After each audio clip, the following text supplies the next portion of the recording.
Hey guys, today I'm going to be talking about my favorite film in the Monsterverse, and a film I think is truly great and underrated, Godzilla King of the Monsters.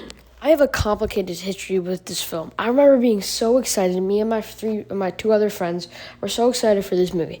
After I saw the trailer when going to see Avengers Endgame and a few other movies, I was hyped.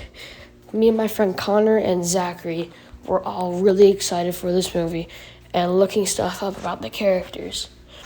And then I saw this one trailer once. The beginning of it is with Millie Bobby Brown's character, Madison, covering her ears, asking for help on her radio. And the tension's really built in that scene fantastically. I mean, it makes these monsters actual monsters. And then the rest of the trailer is also great. But that just boosted my excitement even more. Then I went to actually see the movie, knowing all the lore that I didn't know before. Really excited to watch this movie. After I watched it, I was slightly disappointed. I wasn't completely disappointed like everybody else that I went to see it with, but I was nonetheless disappointed. After a while, I put more thought into it, and then I started thinking what many people thought. This movie isn't that good. But then, a year and a half later, I watched it again.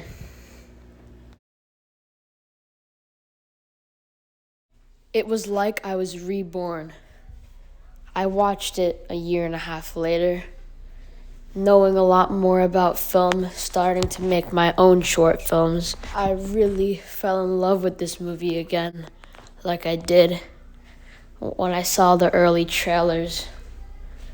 So, first thing I have to say, this movie tends to be dismissed for another piece of Hollywood studio algorithm that is just made to get money.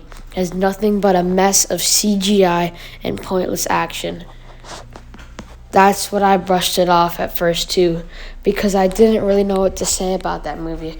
I didn't have the knowledge that I had now. But as you all know and could tell by my obvious tone of voice, I have big brain 500 IQ now, so I know what I'm talking about. After watching it again that time, I saw the action and CGI in this movie as a whole new light. It was part of the charm of the film, part of this feeling that you get from the film. It's almost nostalgic feeling, something that you've been longing for, something people like me, fans of this Monsterverse, and fans of thematic storytelling, have always been longing for. This CGI in this film is the best I've seen in CGI in films for the past decade. In this film, it looks fantastic. It's beautiful at some moments. It's epic in others. It's heroic, and it's terrifying. The Monsterverse has always had impressive CGI, especially for how bloated CGI is nowadays, and how much it is used, and how spoiled and how privileged we have become while judging it.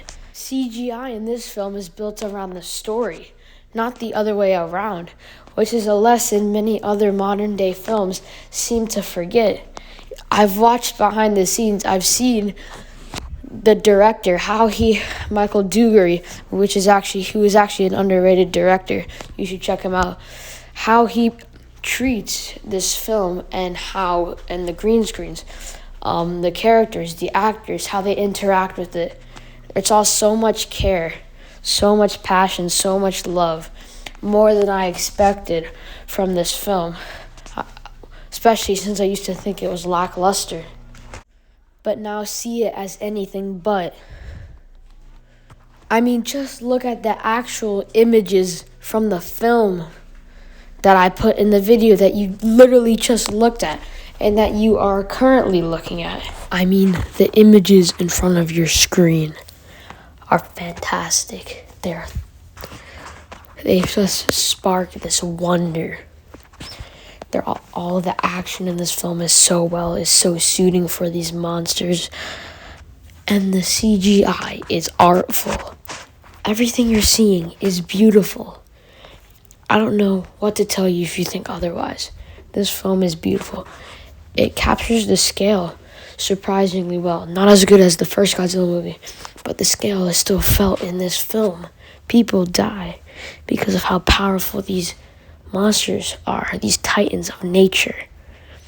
This film really captures that and makes the monsters feel epic. It's everything I want from this universe. Some of these shots are just fantastic. I love them. This point in this film is that the themes, characters, character development, and actors are overlooked. This film has an all-star cast of some of the greatest drama actors of the 21st century. Many people say that these actors' roles weren't filled in enough, that it's disappointing to see these actors play these lackluster roles with apparent dull motivations. I completely disagree with this. The acting in this film is phenomenal. I connected with all the main characters, with Kyle Chandler, the entire Russell family, and Ken Watanabe. So, a common criticism with the acting is the antagonist of the Russell family. I forget her name, but the wife of Kyle Chandler. Her motivations are dumb. Though they're dumb in this supposed to be serious movie, it doesn't ruin the entire film. Her character arc is actually fantastic. She reflects Ghidorah and then soon transforms to represent Godzilla and Mothra's battle for good. She, in the end, sacrifices herself and gets killed by the monster once taking over her. The monsters represent these characters and the themes, which I think is interesting and clever. But back to my point on acting. I may or may not get back to the theme point, depending on how knowledgeable I am about it and how much I have to say. But the actors, Kyle Chandler and the entire team, the entire military team that follows the monsters around, you really feel it's thrilling. You feel a time bomb. The monsters are destroying the world, are destroying this city, major cities in the world. Emma Russell, yeah, that's her name.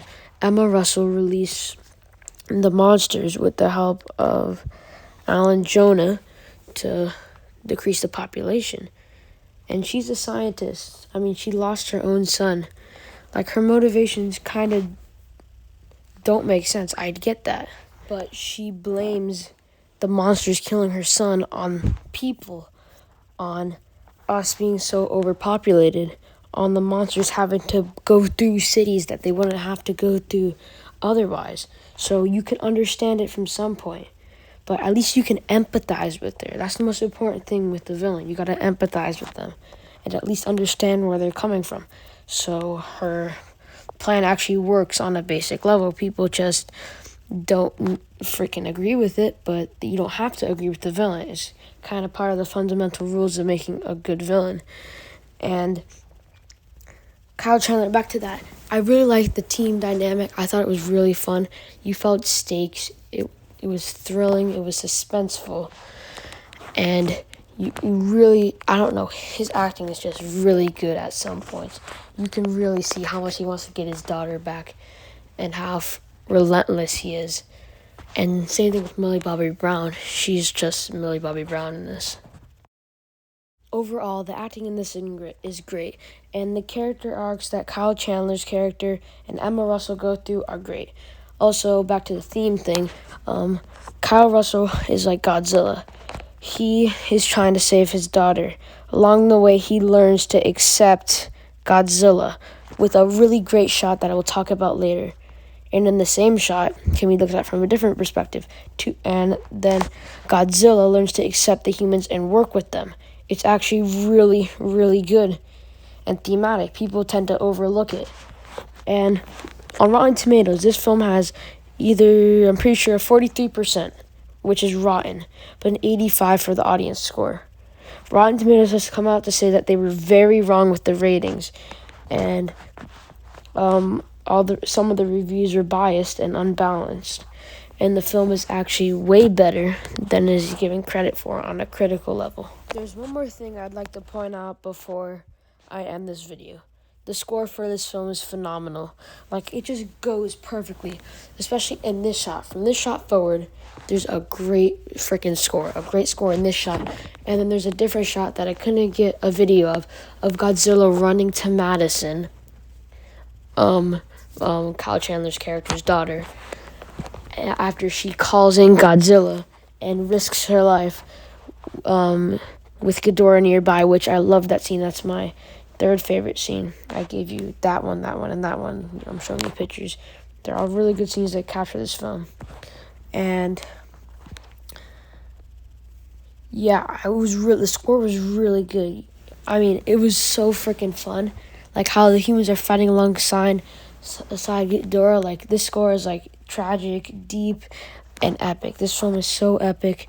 The freaking monsters are so graceful. They feel like ancient beasts. They feel like titans. And I love that about this movie. And the score definitely helps. This movie is a journey for me. Just like the journey we've been going on with my varying audio qualities during this video. Journey for me. I went from being bored, disappointed with it, to adoring it.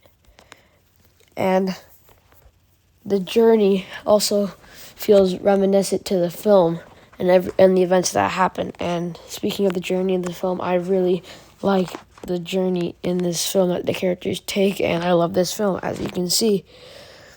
I am really happy that I changed my mind about this film and got to make this video. I meant to make this video a long time ago. I have so much to say and probably haven't said it all.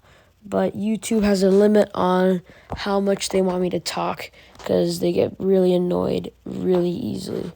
So I'm going to wrap it up here. I love this film. I think it is a misunderstood masterpiece and an overlooked one at best.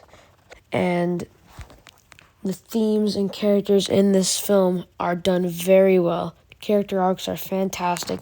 The themes are clearly represented. Apparently not clearly to the critics, but clearly represented to people with common sense like me. Overall, I give this film a 9.5 out of 10.